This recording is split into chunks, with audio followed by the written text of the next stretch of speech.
Olá, meus queridos alunos. Então, vamos hoje introduzir o conceito, sobre a geometria espacial. Vamos entender esse universo. A princípio, a geometria espacial, ela corresponde, então, à área da matemática que se encarrega de estudar as figuras no espaço, ou seja, são aquelas que possuem mais de uma ou duas dimensões. De um modo geral, a geometria espacial, então, ela pode ser definida como o estudo da geometria no espaço.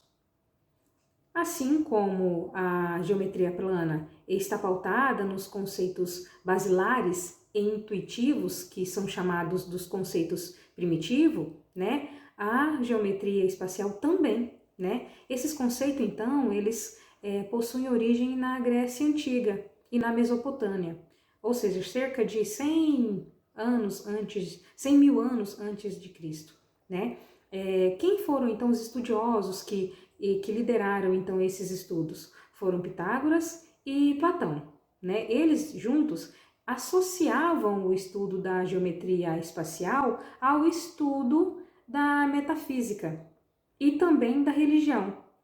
Só que, contudo, foi Euclides a se consagrar com a obra Elementos. Foi ele, que sintetizou os conhecimentos acerca do tema até os dias atuais, Existe também alguns estudos, da geometria espacial que permaneceram no estanque até o final da Idade Média. Exemplo disso foi quando Leonardo Minkowski, ele em 1170 a 1240, ele escreveu a Pratique Geometriae. E séculos depois, Johannes Kepler, 1571-1630, rotula então esse estudo com o tema esteometria, que estel significa volume, metria, seria medida, o cálculo de volume, em 1615. Então, meus queridos, antes da gente iniciar então os conceitos primitivos aqui sobre a geometria espacial de posição, eu quero recordar com vocês alguns conceitos que é de crucial importância. Em relação às posições relativas entre as retas paralelas, o que seria então a diferença entre elas? Nós podemos identificar então que as posições relativas, elas vão se caracterizar da seguinte forma: são 3 posições que se diferenciam entre si, Nós temos aí então as retas paralelas, que vão ser 2 retas, paralelas, que pertencem ao mesmo plano, ou seja, sempre quando eu falo para vocês que as retas elas pertencem ao mesmo plano, eu posso dizer que elas são coplanares e não possuirão pontos de intersecção ou ponto em comum. Existem também as retas coincidentes, são retas que pertencem ao mesmo plano e possuem todos os pontos em comum, ok? E também existem as retas concorrentes, que são 2 retas concorrentes que possuem apenas um ponto em comum. Não é necessário, aqui nas retas concorrentes, que elas pertençam ao mesmo plano, tá? E eu tenho que falar sobre uma nota aqui, que eu coloquei aqui embaixo. Alguns livros didáticos, eles trazem o termo retas paralelas coincidentes. Não precisa se ater a isso, tá? Esse termo é um termo bastante criticado em abordagens mais sérias, Então, a gente sempre vai se ater e vai utilizar a definição mais correta, que é o que eu apresento aqui, Falar, escrever sempre retas coincidentes, ok? Meus queridos, que vocês entenderam um pouquinho então as posições relativas entre as retas coplanares, vamos entender também a definição do plano. O que é o plano? O plano, então, meus queridos, é uma coleção infinita de retas paralelas que são concorrentes a uma única reta.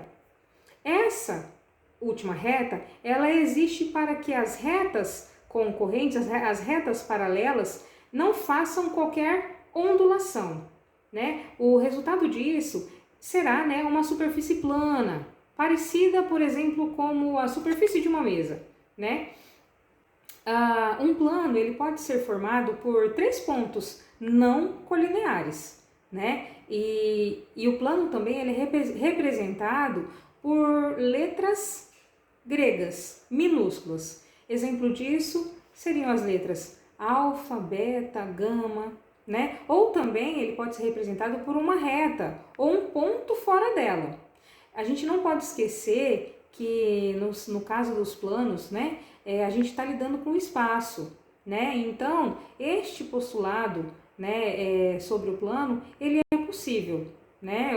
Ou seja, duas retas paralelas podem ser distintas, como também um plano, ele pode ser formado de duas retas concorrentes, tá? Então, vamos rever aqui um pouquinho. Deem uma olhada no slide de vocês. A determinação do plano, então, nós já vimos que em um plano existem 3 possibilidades para que um par de retas aconteça, né? Essas retas, elas precisam ser retas coplanares, né? Sendo elas retas concorrentes, retas paralelas e retas coincidentes, né? Vamos observar aqui sobre a questão da recíproca.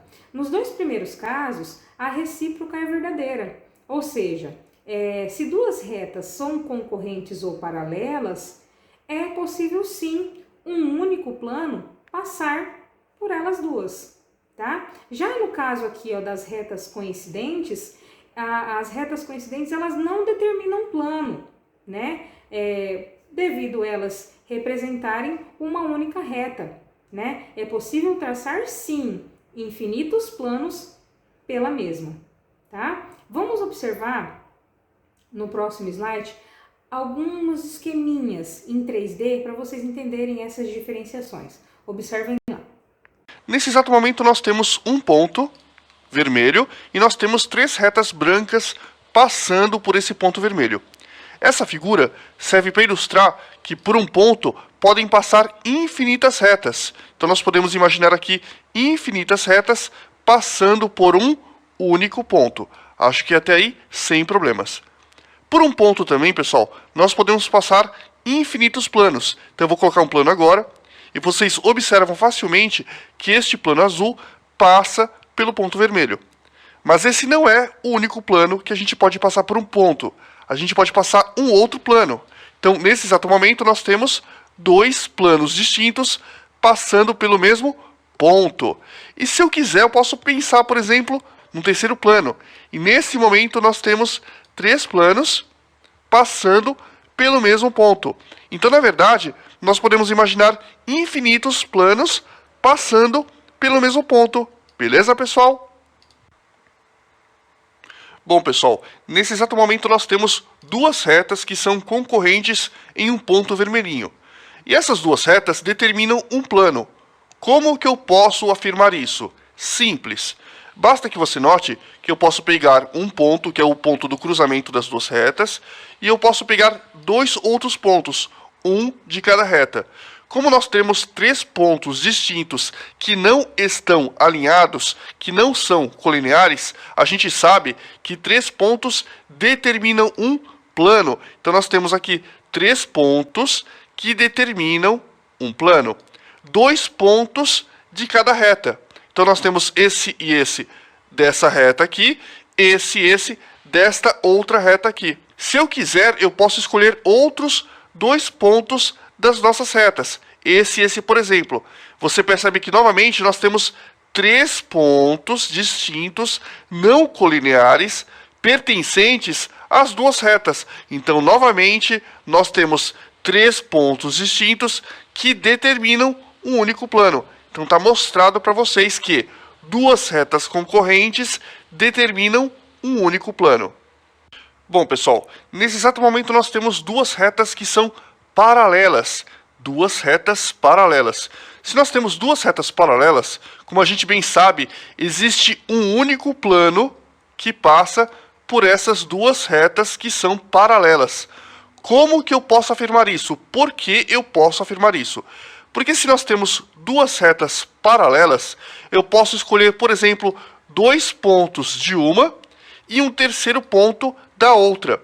Consequentemente, nós vamos ter 3 pontos distintos, e a gente bem sabe que 3 pontos distintos determinam um único plano. Então está mostrado para vocês por que duas retas paralelas determinam um único plano. Nesse momento nós temos uma reta, uma única reta, ou se você quiser pensar, também é possível que nós tenhamos duas ou mais retas coincidentes. Lembrando que quando nós temos retas coincidentes, não importa quantas, todas elas representam na verdade uma única reta. Então até aí tranquilo. Não me fale retas paralelas coincidentes. A gente vai falar retas coincidentes que na verdade representam uma única reta. É o caso. Então nós temos uma única reta, e essa reta eu vou mostrar para vocês que existem infinitos planos que passam por uma única reta ou por retas coincidentes, que na verdade representam, como eu já falei, uma única reta. Então está aqui para vocês um plano que passa por essa reta. Pergunto para vocês, esse é o único plano que passa por essa reta? Não! Eu posso pensar num outro plano perpendicular ao primeiro que passa pela mesma reta. E não é só isso, eu posso pensar em um outro plano. Olha só, coloquei mais um plano. Posso colocar um outro plano. Então nós temos aqui 3 planos distintos que já passam pela mesma reta. Consequentemente, uma única reta ou retas coincidentes não determinam um plano. Existem infinitos planos que passam por uma reta, como também existem infinitos planos que passam por retas coincidentes. Agora, meus queridos, finalizando então o contexto, eu quero que vocês peguem a apostila de vocês, tá? Quero que vocês deem mais uma lida em todo o contexto sobre o contexto apresentado nesta videoaula, né? O breve histórico da geometria, né, de posição, até as formas não planas, e eu quero que vocês desenvolvam, então, alguns exercícios, tá? Vocês irão desenvolver o exercício número 1, o exercício número 3, o exercício número 4, o exercício número 5, e o exercício número 7, tá? Então, eu passei para vocês 5 exercícios. Cada exercício vai valer 2 pontos, tá? Qualquer dúvida, eu estou à disposição. Bons estudos!